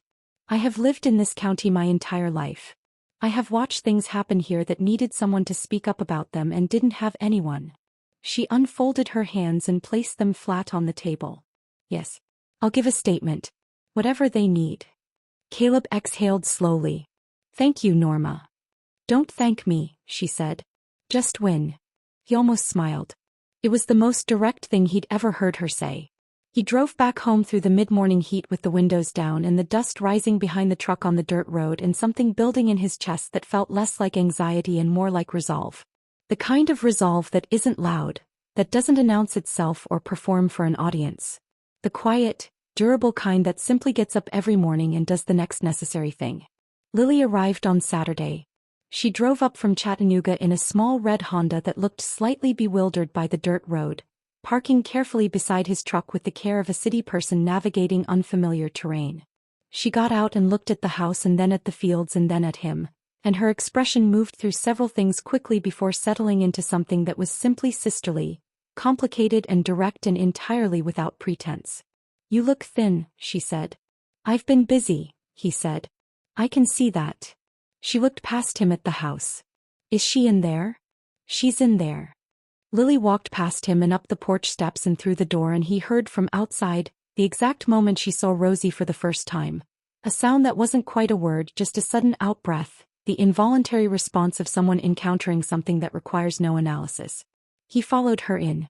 Lily was crouched beside the crib with her finger extended. Rosie had grabbed it with both hands and was examining it with the serious dedication she brought to all new things. Before we go any further, if this story is moving you the way it's moving us, comment below and tell us where you're watching from. You might be surprised how far this has traveled. Oh, Caleb, Lily said softly. She wasn't looking at him. She was looking at Rosie. She looks just like June. I know, he said. Lily stayed for the weekend. She read every document on the kitchen table. She asked sharp, precise questions about the legal timeline and the RLDI application status and the counter-complaint. She cooked, actually cooked, with the ingredients from Norma's bags, producing meals that filled the kitchen with smells that hadn't been in that kitchen for a long time. On Sunday evening, sitting on the porch with the sun going down behind the ridge and Rosie between them on a quilt and the whippoorwill starting up in the brush, Lily said, I should come more often. You should, Caleb said. I didn't know how to after June, she said. I didn't know if you wanted. I did, he said. I do. She nodded. Looked at the east parcel, dry and waiting in the fading light. It's good land, she said. It is, he said. Dad knew it. Dad knew a lot of things he never said out loud, she said. Yeah, Caleb said. I'm starting to understand that. The sun dropped below the ridge. The sky turned that deep orange and then slowly darkened toward purple, and the first stars appeared, faint at first and then certain, and the three of them sat together on the porch of the old house on the 2 acres of good ground while the night came in around them, gentle and enormous, the way the night comes in the country when there is nothing between you and the sky. And something that had been broken for a long time was quietly, incrementally beginning to mend. August arrived the way it always does in East Tennessee, not as a new thing but as an intensification of what was already there. The heat deepened. The dry spell held. The cracked earth on the east parcel developed new fault lines, the surface pulling further apart as the moisture retreated deeper into the ground. The cicadas came on strong, their sound rising and falling in long waves through the hottest hours of the day, filling the air with a vibration that after a while you stopped hearing as sound and started feeling as pressure. Caleb worked and waited. Those were the two poles of his days. The physical work at Alderman's farm and the interior work of waiting for processes to move at their own pace. He had learned, over the years, that the country teaches patience in a way that nothing else quite does. You cannot rush a crop. You cannot negotiate with the weather. You accommodate yourself to timelines larger than your own urgency, and you find ways to be productive in the space between. Patricia filed the countercomplaint on August 7th. She called him that afternoon to confirm. Her voice had a contained energy to it, the voice of someone who has sent something into motion and feels the rightness of having done so. It's filed, she said. Holt's office will receive notification within 5 business days. At that point we'll see how they respond. How do you expect them to respond? Caleb asked. Honestly, I expect them to be surprised, she said. People who use mechanisms like this rely on their targets not knowing the mechanisms exist, let alone how to push back against them. The counter-complaint changes the geometry of the situation. They have options. They can fight it, which requires them to defend the original petition in open court, which means explaining publicly how the land trust was funded and what its actual purpose was. Or they can withdraw the petition. Which would you expect? Withdrawal, she said. But I've been wrong before. We prepare for both. He thanked her and hung up and went out to the porch and sat in the old wooden chair that had been his father's chair, the one with the back rail worn smooth by years of the same set of hands resting on it, and looked at the east parcel in the flat August light. He thought about what it would look like in October with winter rye coming up through the cracked surface. He'd looked up winter rye at the library, had spent an afternoon at the computer reading about cover crops and soil restoration and the specific requirements of Class II agricultural land in the Upper South. He'd printed out several articles and brought them home and read them at the kitchen table with the particular focus of someone studying not a subject but a future. The extension agent Ellen had promised reached out on August 12th. His name was Daniel Reeves, a young man mid-20s with an earnest manner and a practical knowledge of the specific agricultural conditions of Harlan County that went deeper than his age suggested. He came out on a Tuesday morning and walked the parcel with Caleb the way Ellen had, but with a different emphasis. Less assessment, more planning. He talked about seeding rates and planting depth and the timing of the first frost at this elevation and the way winter rye would behave in the specific soil composition the samples had confirmed. He scheduled the equipment for the first week of September. Small tractor, 3-point hitch with a cedar attachment, Daniel said. I can be here the first morning to walk you through it if you want. After that it's pretty straightforward. I'd appreciate that, Caleb said. It's what I'm here for, Daniel said, with the simple directness of someone who has not yet learned to be cynical about the purpose of his work. Caleb liked him immediately. The days had a shape now that they hadn't had before. Work at Alderman's through the end of September. The planting in early September. The legal process moving in parallel, handled by Patricia with a steady competence that required nothing of him except documentation and patience. Rosie growing. Visibly, measurably, the way babies grow in that first year when every week produces something new. She was pulling herself up to standing now, holding the side of the crib with both hands and looking around with the expression of someone who has just realized the world is larger than previously estimated. "Look at that," Caleb told her. "Look at you." She bounced on her legs experimentally, testing the physics. Earl Pickett came by on a Thursday evening. He came the way people from the country come when they want to make something right. Without announcement, without a speech prepared, with a small physical offering that carries the weight of what words can't quite hold. He stood at the door with a paper bag from the hardware store that contained, as it turned out, the replacement bulb for the porch light that had been burned out since March. "Thought you might could use that," Earl said. He was a thin man with a weathered face and the slightly indirect manner of someone who has held a position for a long time and is only recently considering whether it was worth it. He looked at Caleb with the careful eyes of a man making an assessment. "Thank you, Earl," Caleb said. "Come in." They sat on the porch rather than in the kitchen, the way men sometimes do when the conversation is easier with sky above it. Caleb brought 2 glasses of sweet tea and they sat in the old chairs. Caleb in his father's chair, Earl in the one June had always used, and looked at the fields in the evening light. Earl didn't address the fence line incident directly. He didn't need to. The bulb in the paper bag was the address. Caleb had accepted it and that acceptance was the response, and they both understood this without negotiating it. "Donna says you've got things moving on the east parcel," Earl said. "Working on it," Caleb said. "She's a good piece of ground," Earl said. "Always was. Your daddy knew it." "He did." Earl drank his tea. The evening light moved across the dry fields in that slow amber way it has in late summer, making even drought-cracked earth look like something worthy of a painting. "I heard about the land trust business," Earl said. He said it carefully, not gossip, not invasion, just acknowledgement. The country way of letting someone know they aren't as alone as they might think. "It's being handled," Caleb said. "Good," Earl said. "Just that." They sat until the light was mostly gone and the whippoorwill started up and the first fireflies appeared along the fence line, moving their cold light through the dark in the unhurried way of things that have no predators. Earl finished his tea and stood and said he'd best be getting back. "Earl," Caleb said. The older man paused on the porch steps. "Tell Donna I said thank you. For sitting with Rosie that morning." Earl nodded. Something moved through his expression that was brief and genuine. "She was glad to do it," he said. "We both were." He paused. "You need anything, Caleb? Anything at all? You know where we are." He walked down the gravel path and out the gate and up the road toward the picket place, his figure growing smaller in the dark until the distance took him. And on the kitchen table, the stack of documents sat in the darkness. The legal history of a fight that was not yet over, but that was no longer being fought alone. Caleb sat on the porch for a long time after that, thinking about the nature of community, how it breaks and how it mends, and how the mending is almost always done in small gestures rather than large ones. A pot of stew. A business card. A replacement light bulb.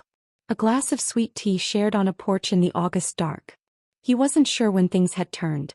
It hadn't been one moment. It had been an accumulation. A knock on the door, then another door opened, then another, each one revealing not a solution exactly but a person. A person who knew something he needed to know. A person willing to stand beside him in whatever way they were capable of standing. He thought about June. He thought about her the way he always did in the evening, with that deep, permanent tenderness that had replaced the acute pain of the early months. He talked to her sometimes, not aloud, just in the interior way, the way you continue conversations with people who were important enough to leave a permanent frequency behind. "I'm not losing it," he told her. "Your daughter is going to know this land. I'm going to make sure of it." The fireflies moved along the fence line, unhurried and luminous. Inside, Rosie slept. The call came on a Wednesday morning in the 3rd week of August. Caleb was in the kitchen feeding Rosie. She was on solid food now, or the beginning of it, small spoonfuls of mashed sweet potato that she received with a magnificent skepticism before eventually accepting, her expression suggesting she was doing him a considerable favor by complying. The phone rang and he answered it with one hand while holding the spoon with the other. "Caleb." It was Patricia. Her voice had a quality he hadn't heard in it before. A contained brightness, something held carefully in check. "Patricia," he said. "What happened?" "Holt's office contacted me this morning," she said. "They're withdrawing the petition." He set the spoon down. Rosie reached for it immediately. "They're withdrawing it," he repeated. "Fully and unconditionally, Patricia said. No negotiation. No counteroffer. They filed the withdrawal with the county clerk this morning and notified my office simultaneously. Pause. I've seen this before. When people realize the ground has shifted under them and the cost of continuing outweighs whatever they stood to gain. The counter-complaint changed the calculation. Fighting it in open court would have required them to explain the land trust's funding and purpose in front of a judge, and that is a conversation Raymond Holt did not want to have. Caleb stood at the kitchen counter and looked at the east parcel through the window. Dry and still in his. Uncontested. Is it over? He said. Completely. The petition is over, Patricia said carefully. The counter-complaint continues. Withdrawal of the petition doesn't resolve the question of whether the original filing constituted bad faith. That matter will still be heard. She paused. But your land is no longer under any legal threat. That is resolved as of this morning. He exhaled. It was a long, slow exhalation, the kind that carries something out of the body that has been held there under pressure for weeks, something that had been tensing every time his mind moved toward the subject, which had been often. Patricia, he said. I don't know how to. You don't need to, she said. This is what the work is for. After he hung up, he stood still for a moment. Rosie was examining the spoon with the focused interest she brought to all objects, turning it over in her small hands and tapping it against the tray of her chair. He picked her up out of the chair and carried her to the window and held her so she could see out. You see that, he said. That's your grandfather's ground. And it's yours. He pressed his lips to the top of her head. Nobody's taking it. She looked out the window at the dry field with the serious, uncomprehending attention of a 9-month-old girl, and then she grabbed a fistful of his shirt and turned her face into his neck, and he stood there holding her in the August morning light and let the relief move through him at its own pace. He called Norma Bledsoe first. She answered on the second ring, and when he told her she said nothing for a moment. Then she said, good. Just that one word, but the weight in it was considerable. They withdrew this morning, he said. Patricia's continuing the counter-complaint. But the land is clear. Your father would be pleased, Norma said. He called Ellen Marsh next. She received the news with professional satisfaction and told him the RLDI application had cleared expedited review and been formally approved. He was now an enrolled participant in the program. The equipment was confirmed for September 4th. Daniel Reeves would be there at 7 in the morning. The cover crop seed will be delivered the day before, she said. There's a note on the order that it's being provided at no cost under the program's establishment grant. You don't owe anything for it. Ellen, he said. Don't, she said with a warmth that made the word a kindness rather than a deflection. He called Lily. His sister answered on the first ring, and when he told her she said, I knew it. I knew it, Caleb. And he could hear her moving through what sounded like a hospital corridor, her footsteps quick on hard floors, and she said, I have to go back in 10 minutes, but call me tonight. Tell me everything. Promise me. I promise, he said. He spent the rest of the morning in a state that was difficult to name. Not celebration exactly, that felt premature or perhaps just not his nature. But something was present in him that had been absent for a long time. A forward-facing quality. A sense of occupying time that was moving toward something rather than away from it. In the afternoon he drove into town. He went to the hardware store and bought the materials for a fence repair he'd been deferring. 2 new boards for the gap in the east parcel fence line and the posts and wire to reinforce the section along the south boundary that had been leaning since winter. He put the supplies in the truck bed and drove home and spent the rest of the afternoon working. He worked until the light was gone. The fence repair was simple work. Physical, concrete, requiring nothing beyond the effort of his body and the basic knowledge he'd accumulated over years of maintaining things that needed maintaining. But there was something deeply satisfying about it in the context of everything that had happened. He was repairing the boundary of something that was now, fully and legally and without contest, his own. He was doing it with his hands.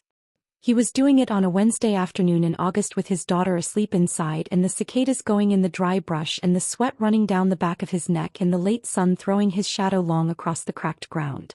When he drove the last nail, he stepped back and looked at the repaired section. It was good work. Straight and solid. His father would have approved. He gathered his tools and walked back to the house in the cooling evening air. He washed up at the kitchen sink. He fed Rosie her evening bottle and held her while she drank and talked to her quietly about what was coming. The planting, the winter rye, what the field would look like in spring when the cover crop had done its work and the ground was ready for something more. She didn't follow any of it, of course. But she listened the way babies listen. With her whole body, her eyes on his face, her hand wrapped around his finger with that reflexive grip that never entirely lost its power to move him. "First week of September," he told her. "You and me and Daniel Reeves in a small tractor. We're going to put something in that ground." Outside, the first hints of evening came in through the window. The light going amber and then gold and then the rich, saturated orange of a late summer sunset in the Tennessee hills. The sky above the ridge line went through its nightly transformation, the colors deepening and spreading, the clouds catching the last of the sun and holding it. Caleb sat at the kitchen table with his daughter in his arms and watched the light change. He thought about the night Norma Bledsoe had knocked on his door. How quiet the house had been before that knock. How the silence had felt absolute and permanent. The silence of a man who has concluded without quite deciding to that he is entirely alone. He thought about everything that knock had set in motion. A pot of stew. A business card. A soil record from 1987. A photograph of a young man on his father's ground. A lawyer in Knoxville. An extension agent named Daniel. His sister in her small red Honda navigating the dirt road. Earl Pickett with a light bulb in a paper bag. The fence repaired and straight and the land clear and the rye seed coming Thursday and the ground waiting. His father's ground, good ground, Class 2 soil with decent water retention, the kind of ground that wants to grow things and has been waiting patiently to be asked. If this story has stayed with you, leave a like to help it reach more people who need to hear it. Rosie finished her bottle and went heavy and warm against his chest, the weight of her the most specific and irreplaceable weight in the world. The sky outside went from orange to purple to the deep blue that precedes dark, and the first stars came out above the ridge, and somewhere in the brush the whippoorwill started its patient, repetitive song. And Caleb Durst sat in the lamplight of his kitchen on the last evening of the summer that had almost broken him, holding his daughter, watching the sky and felt, carefully without rushing it, without demanding more of it than it was, something that might, with time and tending, become peace. Daniel Reeves arrived at 6:58 in the morning. He came in the extension service truck with the small tractor on a trailer behind it. A compact, practical machine, orange with use-worn decals, the kind of equipment that has done serious work without requiring applause for it. Daniel backed the trailer to the edge of the east parcel with the practiced ease of someone who has done this in tighter spaces and jumped out of the cab with the particular energy of a young man who genuinely loves his work. "Good morning," he said. He looked at the sky, at the field, at the seed bags stacked on the porch. "Perfect day for it. Cooler than last week, good for germination. You get any dew this morning?" "Little bit," Caleb said. "Good sign." Daniel walked to the fence line and crouched and pressed his fingers into the soil. He nodded to himself. The same gesture Caleb had seen Ellen make, the same vocabulary of touch and assessment. "Surface is drier than I'd like, but the forecast shows rain end of the week. That timing works in our favor." He stood and looked at Caleb. "You ready?" "Been ready," Caleb said. Rosie was inside with Donna Pickett, who had arrived at 6:30 without being asked, had simply appeared at the door with the quiet certainty of a woman who understands when her presence is useful and acts on that understanding without ceremony. Caleb had accepted it with genuine gratitude, which he expressed simply and which Donna received simply, and he'd kissed Rosie on the head and come out to the field. Daniel walked him through the tractor's operation first. It was straightforward work. The controls honest and direct, nothing hidden or complicated about the machine. The seeder attachment mounted to the three-point hitch and filled from the top with the rye seed, distributing it in measured rows as the tractor moved across the field. Daniel demonstrated a single pass along the north boundary, talking through the process as he went, and then stepped down from the seat. "Your turn," he said. Caleb climbed up. He'd driven tractors before, had worked them on Alderman's farm for years, larger and more complex machines than this one.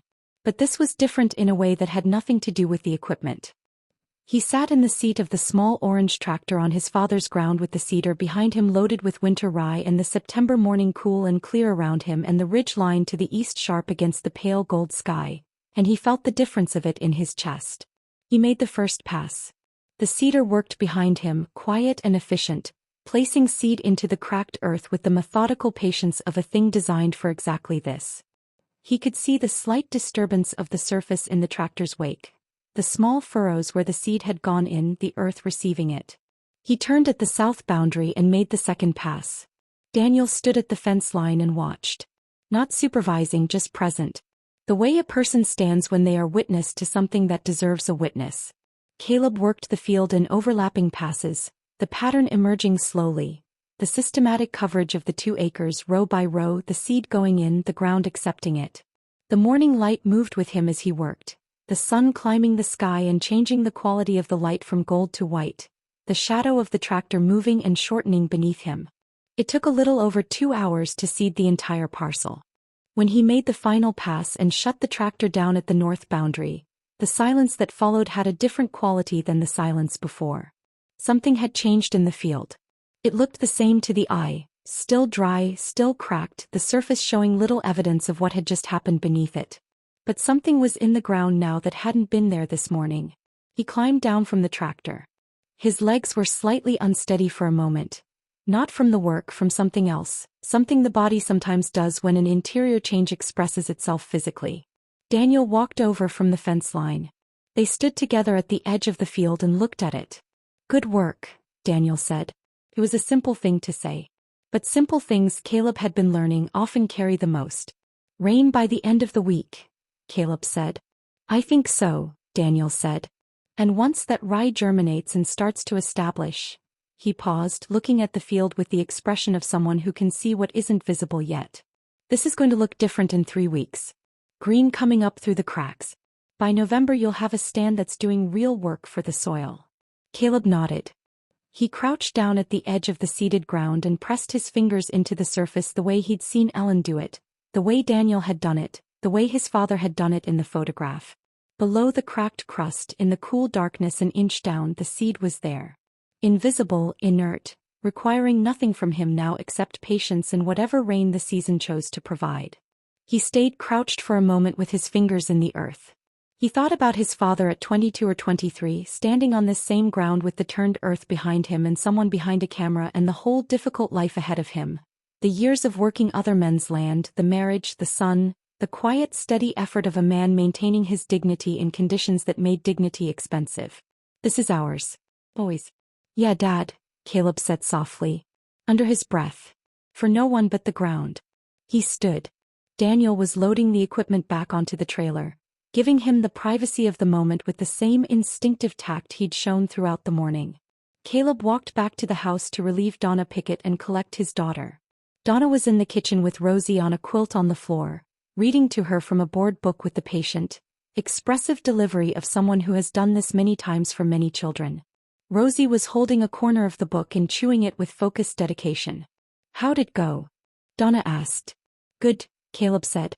He crouched down and Rosie looked up at him and produced the smile, the enormous, gummy, total smile that reorganized everything. He picked her up and held her against his chest. "She's been an angel," Donna said, standing. "Earl wants to come by this weekend if that's all right. He'd like to see the field." "Tell him to come," Caleb said. "I'll have coffee on." Donna picked up her things and moved toward the door, then paused. "Caleb," she said. She had the careful tone of someone who has been considering a thing for a while. "I knew your mama a little. Before she passed. She used to come to the church auxiliary when you were very small. I don't know if you know that." He looked at her. "I didn't know that." "She was a good woman," Donna said. "Quiet like your dad. But strong underneath it." She paused. "I see that in you. I thought you ought to know someone remembered her." She went out the door before he could respond.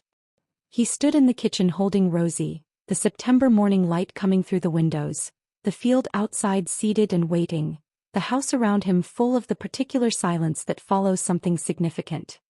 He thought about his mother, a presence he'd never quite been able to form, having lost her so early, a shape without details. And now a small detail added.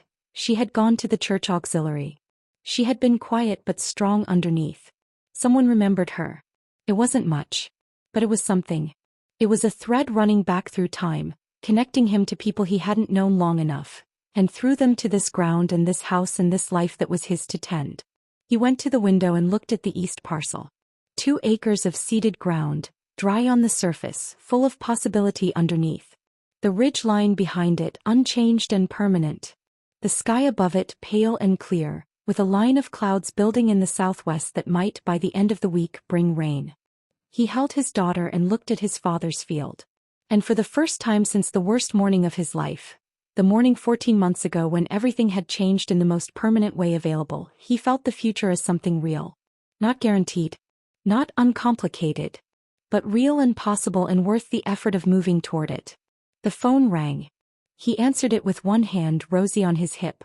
It was Patricia Owens. "I have news," she said. "About the counter-complaint." "The hearing has been scheduled," Patricia said. "October 14th. County Circuit Court in Harlan." Pause. "I want to be clear about what this is and what it isn't. This isn't a criminal proceeding. It's a civil hearing on the counter-complaint.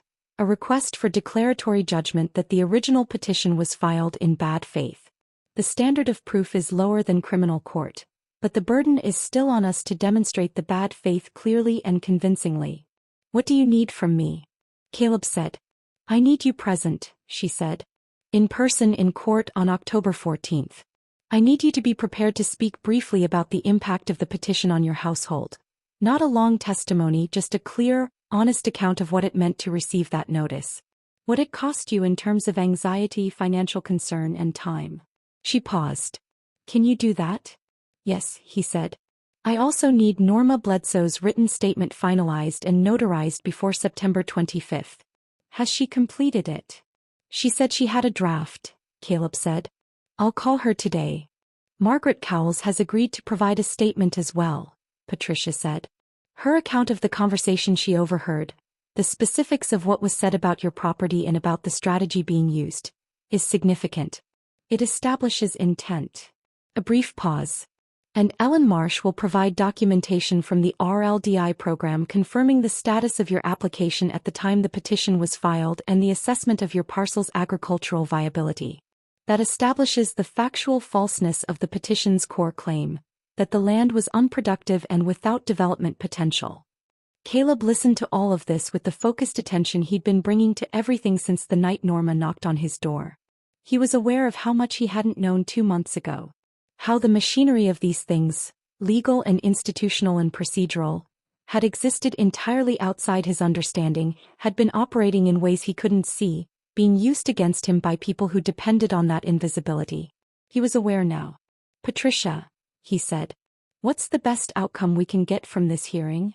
She considered the question for a moment. "The best outcome is a declaratory judgment in your favor, stating explicitly that the petition was filed without merit and in bad faith. That judgment becomes public record. It attaches to the names of the parties involved. The Harlan County Agricultural Land Trust would effectively be exposed as what it is: a private acquisition mechanism disguised as a public interest entity." She paused. "In a county this size that has real consequences. Not legal consequences for Holt or aldermen directly. This isn't a criminal matter. But reputational consequences. And it establishes a record that could be useful if either of them attempts something similar in the future. Or if anyone else tries to use the same mechanism," Caleb said. "Exactly," Patricia said. He thought about the family Ellen had mentioned, the 12 acres lost before anyone understood what was happening. The first time this playbook had been run. He thought about the second time, wherever that had been, whatever family had been on the receiving end of it. "Let's get the judgment," he said. After the call he took Rosie outside and sat on the porch steps in the September morning with her in his lap. She was in a period of intense interest in her own feet, had discovered them recently as objects worthy of serious investigation, and pursued that investigation with a dedication that was genuinely impressive. He watched her work at the task and felt the specific texture of this moment, ordinary and extraordinary simultaneously, the way the best moments tend to be. He called Norma. She confirmed the statement was drafted and asked where she could get it notarized. He told her the library in town had a notary on Tuesdays and Thursdays. She said she'd go Thursday. "Norma," he said, "you understand this might draw some attention. Your name will be on the public record." "I know what a notarized statement is, Caleb," she said, with a dry patience that made him want to smile. "I just wanted to make sure you knew what you were committing to." "I committed to it the night I drove out to your place," she said. I don't make decisions and then think better of them. That's a young person's habit. He thanked her and hung up and sat on the porch steps while the September morning moved through its hours. The day was clear and cool and the light had that particular early fall quality, angled and golden, making ordinary things look considered, as if the world had arranged itself carefully before presenting itself for viewing. He thought about October 14th. He had never been inside a courtroom. The closest he'd come was the county clerk's office 3 years ago when he'd filed the updated deed after his father died. A bureaucratic transaction conducted at a laminate counter with a board clerk who stamped things and handed them back without looking at him. This would be different. This would be a room where his name and his land and the truth of what had been done to him would be spoken aloud by people whose job was to speak such things precisely. The idea of it was uncomfortable in the way that necessary things sometimes are. He was a private man by nature and by upbringing. Thomas Durst had modeled a life conducted quietly, without public exhibition of either success or grievance. Caleb had absorbed that model thoroughly. But he thought about what Patricia had said. That a judgment in his favor would become public record. That it would attach to the names of the people who had built a mechanism to take his land. That it might protect someone else down the road, some other small landowner who didn't happen to have the specific constellation of people show up in their life when they needed them most. That was worth some discomfort. He spent the rest of the week in the ordinary rhythms of his days. Work at Alderman's through Friday, his second to last week. Rosie's routines which had acquired their own pleasant predictability. The east parcel dry and patient, the seed invisible beneath the surface but present. On Friday afternoon driving home from the Alderman farm the rain came. It came the way good rain comes to dry country. Tentatively at first, a few fat drops on the truck's windshield that he almost didn't register. And then more steadily, and then with a quiet seriousness that said it meant to stay a while. He pulled over on the dirt road and cut the engine and sat in the cab and listened to it on the roof. He hadn't heard rain in weeks. The sound of it was so specifically itself. Nothing else sounds like rain on a truck roof, percussive and random and continuous, that it required a moment of simple receiving before anything else. Then he thought about the seeded field. He drove the rest of the way home faster than he usually did, pulled into the gravel drive, and went through the house and out the back and stood at the fence line in the rain without a jacket. The east parcel was receiving the water with the quiet acceptance of ground that has been waiting. The cracked surface was already darkening, the pale dry earth going rich and dark as the rain found it. He stood at the fence line and watched it and let the rain fall on him without moving to shelter. It was the first rain in 31 days. He stood there until he was thoroughly wet, which didn't take long in September rain that had decided to mean business. He stood there the way his father might have stood, not performing anything, not making a moment of it, just being present to something the land needed and receiving it alongside the land, the same water falling on both of them. Then he went inside, changed his clothes and picked up Rosie. "It's raining," he told her. She looked at the window where the rain was running down the glass in small rivers. Her eyes went wide with the pure novelty of it. She was too young to remember the last rain, and this was presenting itself to her senses as something entirely new and requiring investigation. He carried her to the window and held her so she could see. She pressed her palm flat against the glass where a rivulet was running and looked at the water on the other side of the pane with an expression of concentrated wonder. "Rain," he said. "That's rain, Rosie." She looked at him and back at the window and back at him. "It'll make things grow," he said. The rain continued through the evening and into the night, steady and purposeful, the kind of rain that means to do its work properly. Caleb lay in bed listening to it on the roof and felt it as something close to grace, unearned and untimely and entirely welcome. Somewhere beneath the dark surface of the east parcel, in the cool soil his father had tended for decades, the winter rye seed was beginning to wake. Oktober kemi goji kulto isti Tennessee. Onde fortente. Caleb dashti sotto di Arlan County Courtroom e risco de shirchange todo de trufi simple and without embellishment. Patricia Spock with precision. Normas statement was hijallowed. De jude listened carefully. De jugment came down 3 weeks later. Bad faith. Public record. De Arlan County Agricultural Land Trust dissolved quietly the following month. By November, the east parcel was green. Winter he came up through what had been cracked, e showstedarfi. Allow, stiad carpet of green honey de full 2 acres. The roots working down into his father's good soil, rebuilding what the drought had taken. Caleb soto that the face line were even with Rose on his hip and looked at it. She reached toward the green with a small hand, fingers spread, wanting to touch it. He stepped through the gap and crocheted and let her fingers brush the hay, soft and cool and alive. She logged. The sound of it went out across the field and up toward the ridge and into the wide Tennessee sky, and it was the most beautiful thing he had ever heard. This is us, he thought. Always.